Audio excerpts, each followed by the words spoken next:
Hi guys, hope you're all well. Today I've been asked tons of times to do it. I tried filming it on my Dremel stand and I just can't do it. I can't get the angle right, so I'm going to do it like this with my snake, and I'm just going to show you how to finish your pieces using the Dremel. But before I start, as always, I've prepped a few pieces here. I just want to show you. That's just a piece of Versailles. I had a little scrap left, so I've just pushed it into a mould. I didn't clean the edges up as I normally would, so this will be the piece that we're going to polish with the Dremel. But I just wanted to show you, this was a bit of scrap that was on my desk. I just quickly rolled it out, quickly cut it, picked it up, didn't do anything to it. So you can see I've got bits around the edge. It's not very smooth in places. The surface, can you see that ridge around the outside? Because when you put the cutter on, sometimes it makes a ridge around. So that's just unfinished, quickly put together. This was cut out. It was burnished, you know how I do it, piece of paper, my little plastic thing, nicely burnished. I went round with my nail, just made sure that there was no crappy edges. I've got a little bit of a burr on the back there, which is easily rectified, but I just wanted to show you the difference before we even start the video, that with just a little bit of preparation, you actually don't need to do much to your pieces.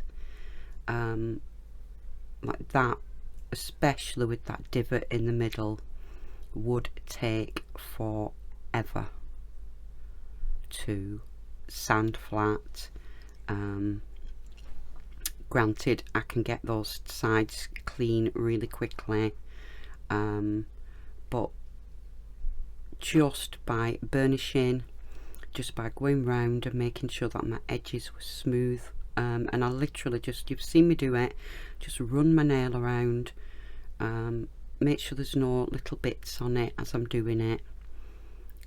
It can make a hell of a difference, and I just want to show you now. I'm not going to do anything to this. This is as it came out the oven. I'm just going to buff it up with my Dremel and show you the difference, just by using a bit of preparation. So I'll turn my Dremel on. I will mute all the Dremel stuff, guys, and voice over where needed. So I'll just turn my Dremel on and I'll give this a buff.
That spent more time pinging out my hands, didn't it?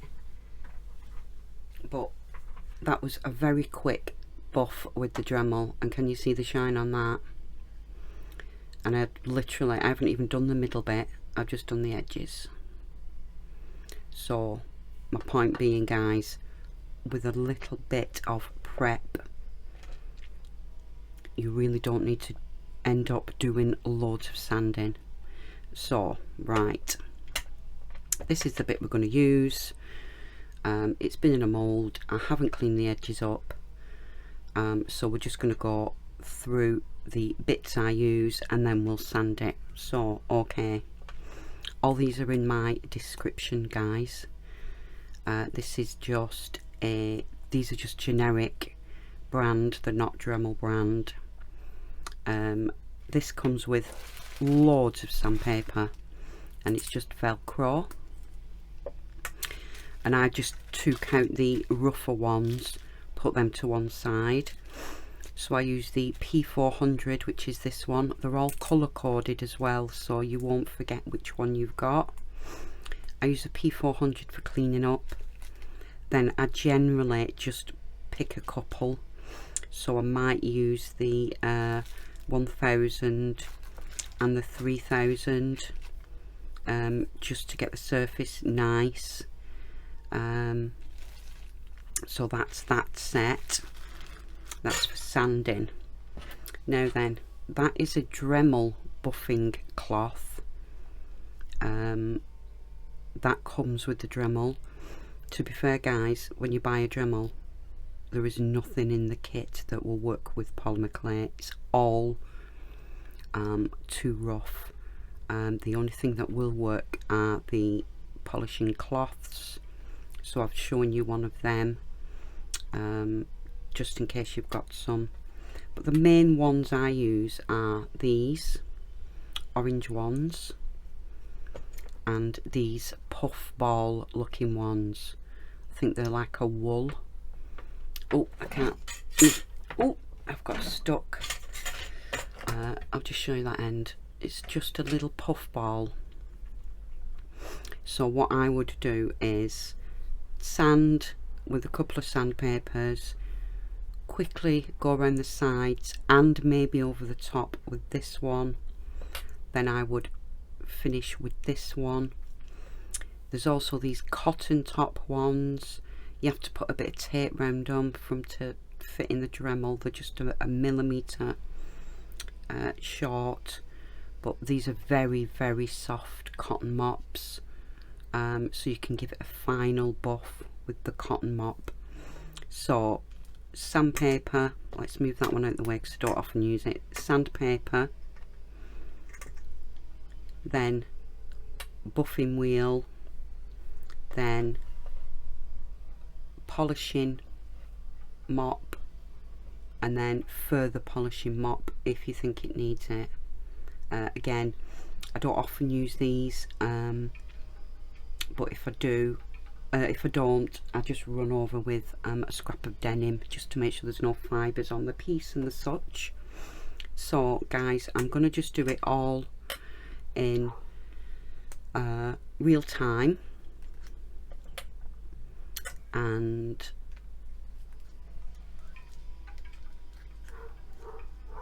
like I say, I would generally have this in my stand, so I've got two hands to make it a bit easier, but it's the only way I can film it and you'd get to see what I'm doing properly.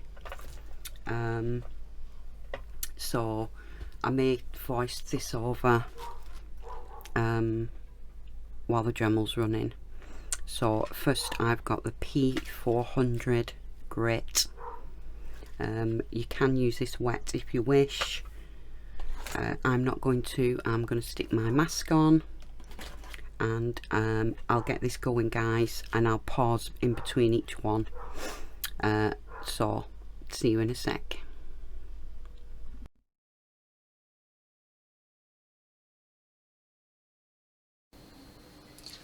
Hi guys, voiceover Kath here. As you can see, I've got the P400 sandpaper on, and I'm just gently, I'm not putting any pressure on at all, I'm just gently flicking the sandpaper, and I tend to, with the rotation of the tool, I tend to just flick one way, as you can see, and I try and use the middle of the pad and not the edge of the pad.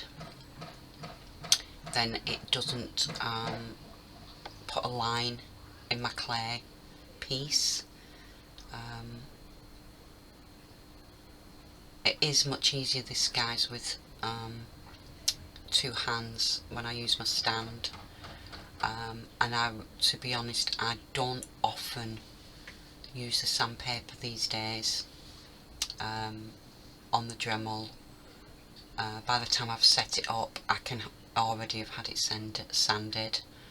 I do use it for other bits and bobs I work with, so it does come in handy for all sorts of things. And yeah, there you go, just being really gentle, just little flicks where I think I need it.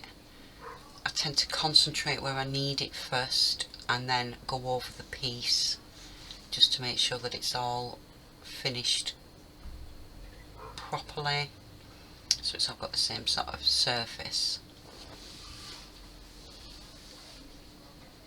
And I think we're nearly done, guys, so like I say, just be gentle, have a firm grip on what you're using, and just flick one way, as you can see me doing. I'm flicking from left to right with it, and that just helps it stop jumping out of your hands.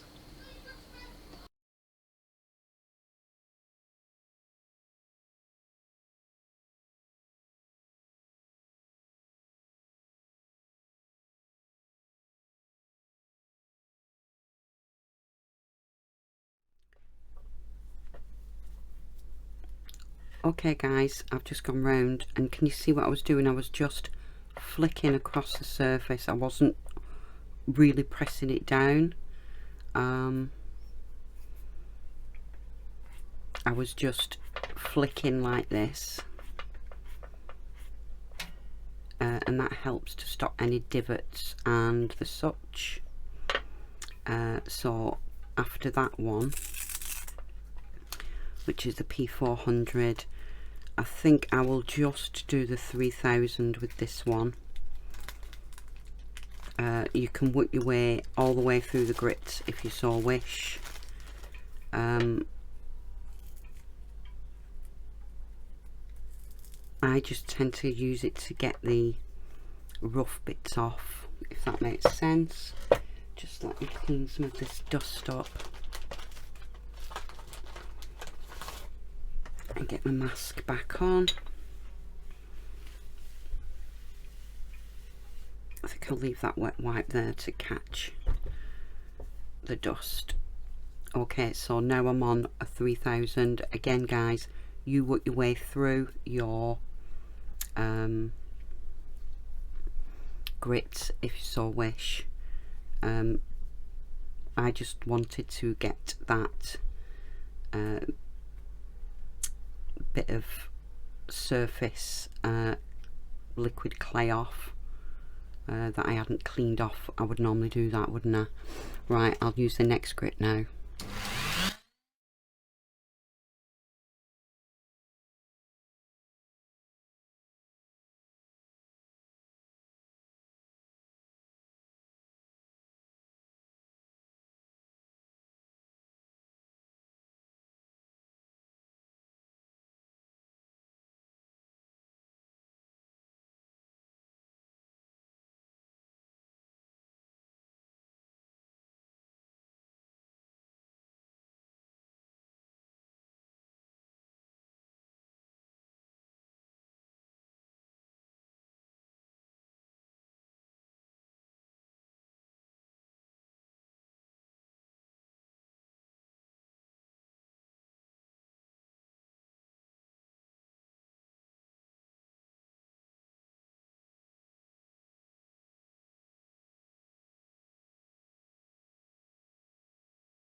Okay guys, that was the P300 and it feels really smooth now. I can still see a few scratches in the surface. As I've said before, I don't often use the sander to do this. Just let me get some of this dust up and it's not getting everywhere.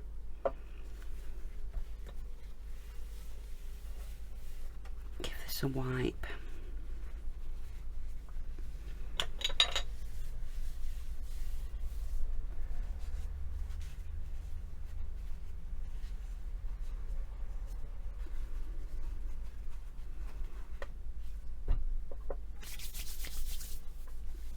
Let's get my, I'm going to put this head on now.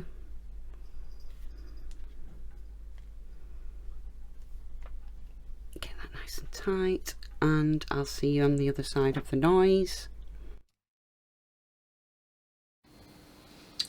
Hi guys, voiceover Kath back. As you can see now with this orange one, I'm just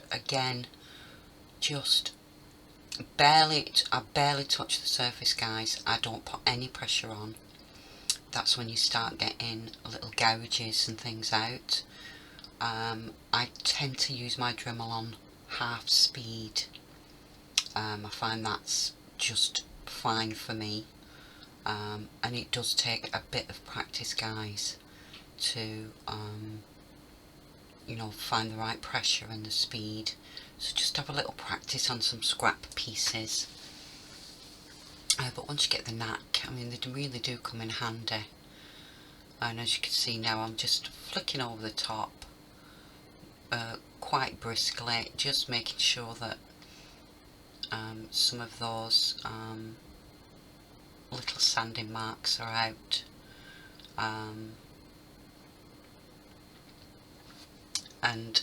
And that's all I'm doing really guys, just gently flicking across it. I tend to do it in two directions when I'm doing it with this orangey one, but you get into the knack of knowing what you need to do and what you don't need to do. So I'll see you in a sec guys.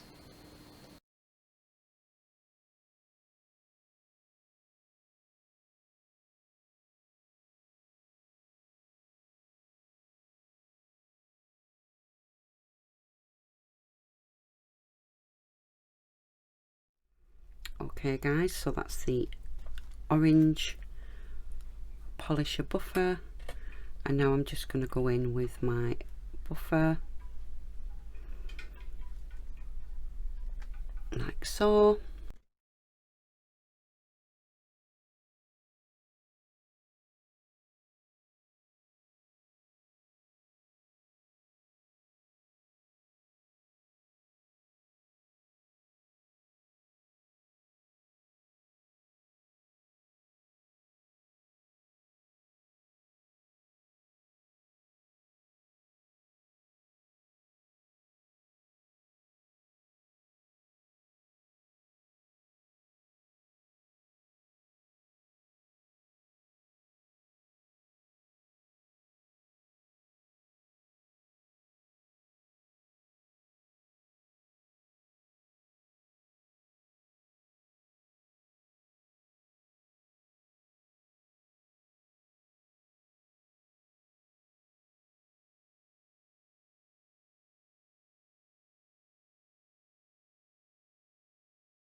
Okay guys, so that's basically it. I know it was pretty quick.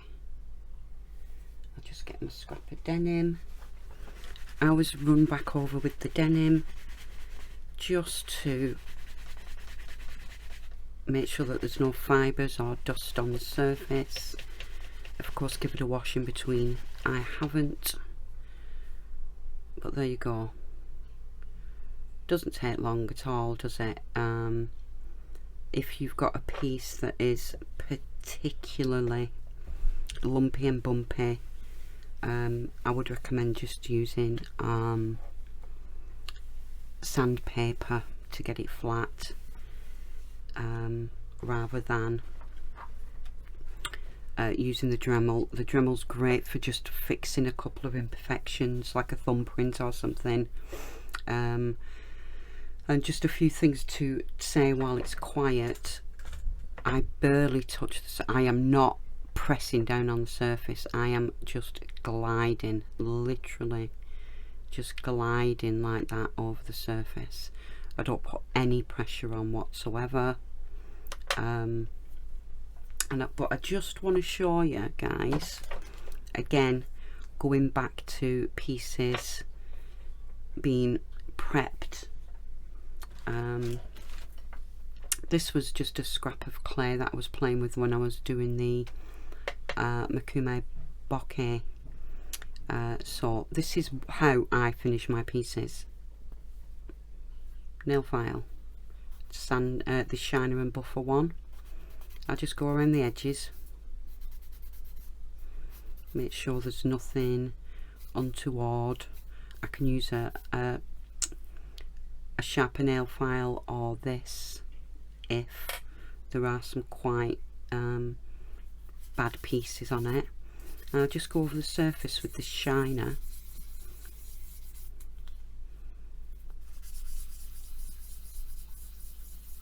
Till it stops dragging.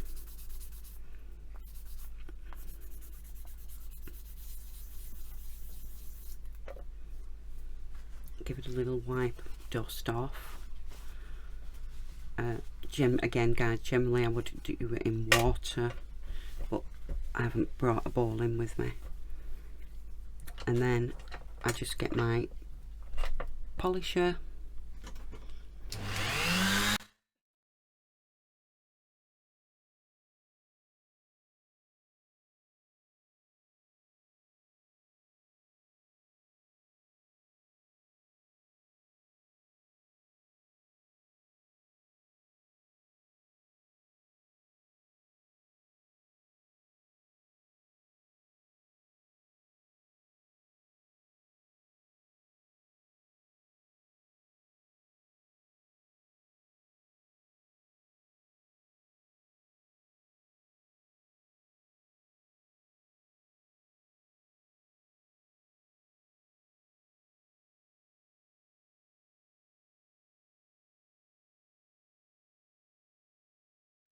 Okay, I've just done half to show you. Give it a buff with my little denim. You can see now. So again guys, a little bit of prep. You don't really need to do that much. I've got this, well, I didn't do a great deal on that, did I? Just give it a quick flick over, but you don't have to sand the life out of something if you've had a lot of prep, or a bit of prep should I say. But there you go guys, that's how I do it. Dead simple, pretty quick. As I've said, if you're going to use one of these, I would recommend that it, you know, that would probably be okay with this. Any rougher than that, I would just use normal sandpaper, because it's, you know, it is quite difficult to sand pieces. It is easier with two hands if you do have a stand, but yeah. So there's the bits I use to finish and polish, and that's it guys, really. It is, you know, it's pretty simple. If you haven't seen my other sanding and finishing video where I do it with nail files and just the buffer, go and have a look. I'll leave a little link thing up there or in the description. And I hope you found that useful. Like I say, it was really quick. You know, I didn't go through all the grits, but I've got a decent finish on that. But I've also got a decent finish on that because I put some prep work in. So it's horses for courses, isn't it? Right guys, I shall leave it there. Hope some of you found that useful. And I'll see you all in the next video. Bye.